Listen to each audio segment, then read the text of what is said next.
우리 옆 사람과 함께 인사 나누도록 하겠습니다. 주님께서 나를 부르셨습니다. 우리 복음서를 보면 예수님께서 제자들을 부르신 장면들이 있습니다. 우리는 그 부르심을 받은 제자들이 어떤 삶을 살았는지 너무나도 잘 알고 있습니다. 주님께서 우리 한 분 한 분, 한 사람 한 사람을 하나님의 자녀로, 하나님의 일꾼으로 부르셨습니다. 여러분은 이 부르심 앞에 어떤 모습으로 살고 계십니까? 오늘 우리가 함께 읽은 마태복음 19장 27절에서 30절 말씀을 보면 베드로가 예수님께 이렇게 묻고 있습니다. 27절 말씀에 베드로가 대답하여 이르되 보소서 우리가 모든 것을 버리고 주를 따랐사온데 그런즉 우리가 무엇을 얻으리이까? 라고 묻고 있습니다. 그런즉 우리가 무엇을 얻으리이까? 어떤 배경 속에서 베드로가 이렇게 질문하고 있습니까? 앞서 19장 16절 이하를 보면 한 부자 청년이 등장하고 있습니다.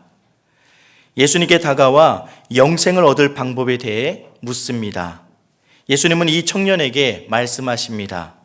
가서 내 소유를 팔아 가난한 자들에게 주라. 그리하면 하늘에서 보화가 내게 있으리라. 그리고 와서 나를 따르라.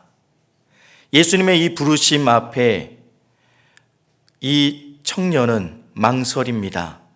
가서 내 소유를 팔아 가난한 자들에게 모두 나누어 주고 그 후에 나를 따르라는 예수님의 말씀을 들은 청년은 근심하고 돌아갔다라고 말합니다. 왜 그렇습니까? 그가 가진 재물이 많았기 때문이라고 말씀합니다. 여기서 우리는 믿음이 과연 무엇인가에 대해서 한번 생각해 볼 필요가 있습니다. 예수님께서 나를 부르셨을 때 나는 믿음을 가지고 따랐는지, 지금 따르고 있는지에 대해서 생각해 볼 필요가 있습니다. 헤브라이즘에 근거한 믿음이라는 것은 헬레니즘에 근거한 믿음과 조금 다릅니다. 헬레니즘에 근거한 믿음은 인지적인 믿음입니다. 내가 알고 깨닫고 더 많은 것을 아는 것, 내 지식에 그 위에 지식을 쌓아가는 것, 그것을 헬레니즘에 근거한 믿음이라고 말합니다. 하지만 헤브라이즘에 근거한 믿음은 다릅니다. 그 믿음은 내가 누군가를 믿었을 때 그 믿은 그 존재가 나의 주인이 되고 나의 왕이 되는 것을 말합니다. 어쩌면 이 부자 청년은 이 헤브라이즘적인 배경에서 믿음으로 예수님을 따르지 못한 것 같습니다. 나를 따르라 할 때 그 전제 조건은 너의 인생, 네 삶을 나한테 다 걸 수 있느냐라고 물으십니다. 네가 가진 모든 소유를 다 나눠주고 뒤로 하고 나를 따를 수 있느냐라고 묻습니다. 당시에 많은 사람들이 예수님을 따랐습니다. 하지만 예수님을 따름과 동시에 유대 사회에서의 핍박은 우리가 생각한 것보다도 더 심각하고 더 고통스러운 것이었습니다. 우리가 복음서를 보면 예수님께 고침받은 한 사람이 예수님을 따르려 할 때 그 유대 사회에서 그 부모를 출교시키려고 했던 정황을 우리는 복음서를 통해서 확인할 수 있습니다. 유대 사회에서 출교를 당하는 것은 단지 회당에 들어오지 못하게 하는 것뿐만 아니라 출교당한 사람과는 어떠한 상거래도 하지 않습니다. 가족 공동체에서 발을 붙일 수 없습니다.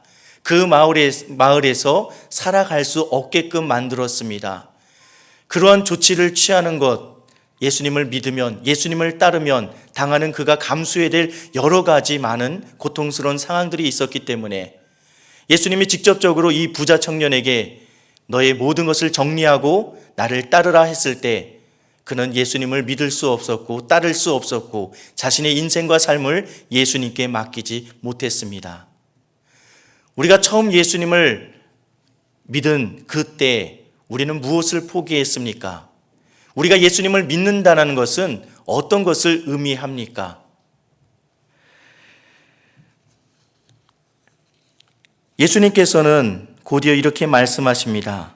부자가 하나님 나라에 들어가는 것은 불가능하다라고 말씀합니다. 낙타가 바늘귀로 들어가는 것이 부자가 하나님 나라에 들어가는 것보다 쉽다라고 말씀합니다. 요즘 바느질을 하는 분들은 거의 없을 겁니다. 그래서 바늘귀가 얼마 많은지 기억은 하십니까? 그 바늘귀에 낙타가 들어가는 것이 부자가 하나님 나라에 들어가는 것보다 쉽다라고 말씀합니다. 어떤 사람들은 이 불가능한 일을 좀 조금이라도 가능한 일로 바꾸기 위해서 여러 가지 설명을 덧붙이기도 합니다. 바늘귀라는 이 단어에 대해서 다른 해석들을 하는 사람들이 있습니다. 바늘귀는 실존했던 특정한 문을 가리킨다라고 주장합니다.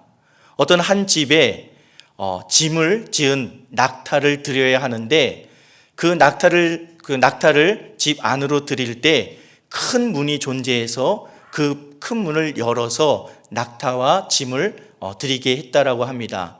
하지만 이 큰 문이 너무너무 무거워서 평소에 우리가 드나드는 문처럼 그렇게 가볍게 드나들 수 없는 것이기 때문에 그 큰 문에 작은 문을 냈는데 그것이 바늘귀다라고 주장하는 사람도 있습니다. 또 다른 어떤 이들은 성문이 커다란 성문이 있는데 그 성문에 조그만 작은 문을 만들어서 사람과 작은 짐승들이 오갈 수 있도록 했는데 그 작은 문이 바늘귀라고 말하면서 뭔가 부자가 바늘귀에 들어갈 수 있는 가능성에 대해서 이야기하는 사람도 있습니다. 하지만 예수님께서 말씀하신 요점은 그것이 아닙니다. 부자는 그리고 자신의 것을 내려놓지 못하고 포기하지 못하고 내 인생과 내 삶의 주인을 바꾸지 못하는 사람은 결코 하나님 나라에 들어갈 수 없다라고 말씀하십니다. 예수님은 하나님 나라에 대해서 말씀하시고 계십니다. 그럴 때 베드로와 제자들은 이 기회를 타서 하나님의 나라, 예수님이 세우실 예수님의 왕으로 들어설 그 나라가 됐을 때 그러면 우리는 어떤 보상을 받을지에 대해서 질문을 하고 있습니다.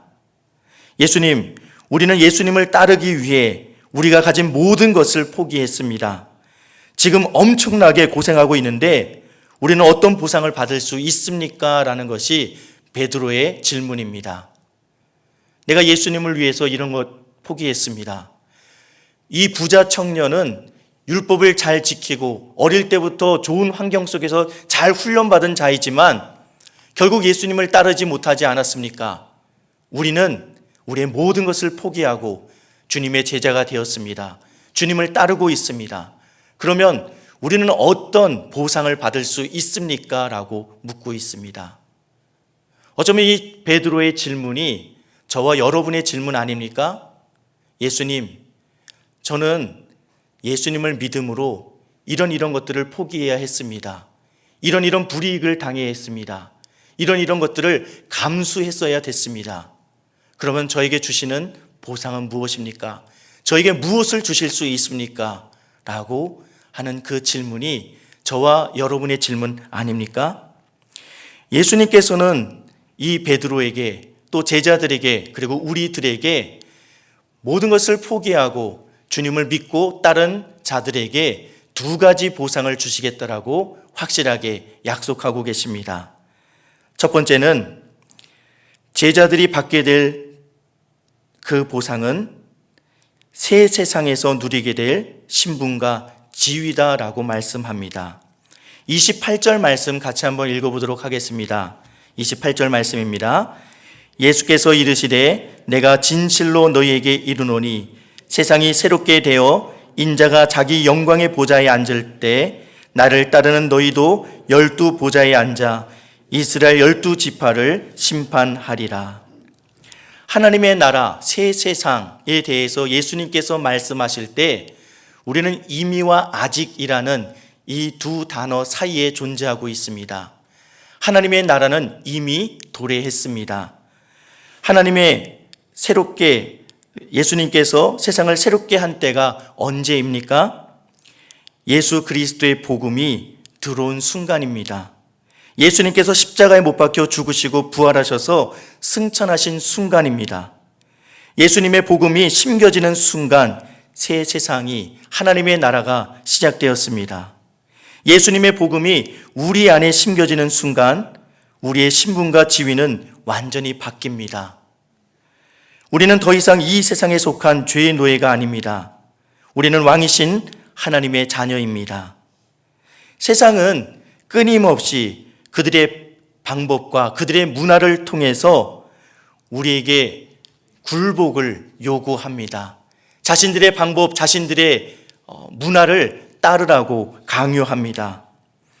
우리는 세상에 살고 있습니다.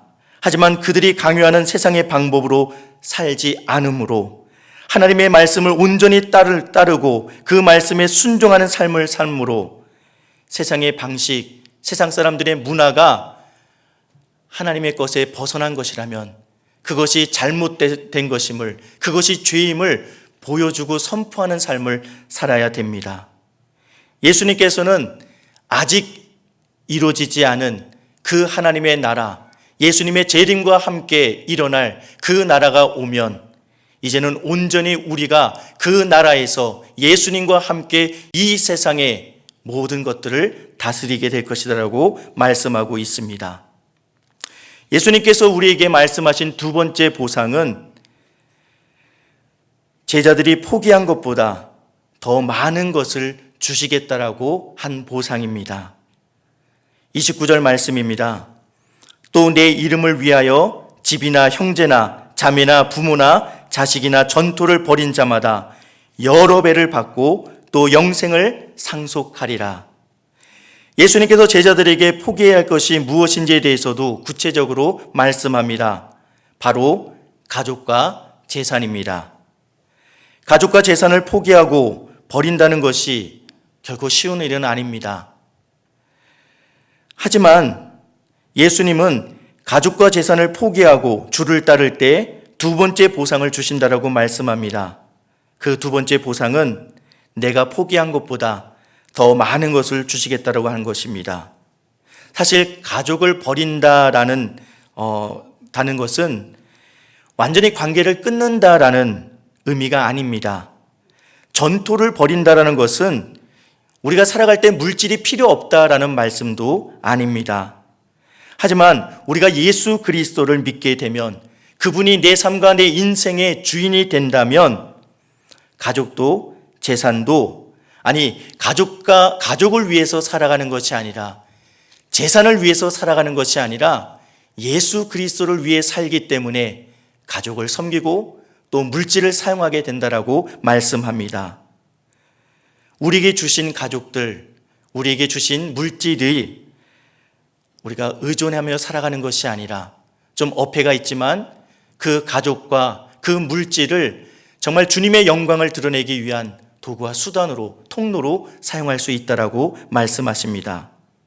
우리가 예수님을 믿을 때 그 어떤 것도 예수님보다 우선순위에 있을 수 없습니다.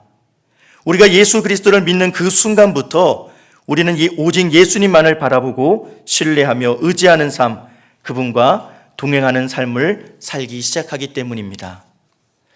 마태복음 12장 46절에서 50절 말씀을 보면 예수님께서는 새 세상에서의 가족의 의미에 대해서 우리에게 이렇게 말씀하십니다.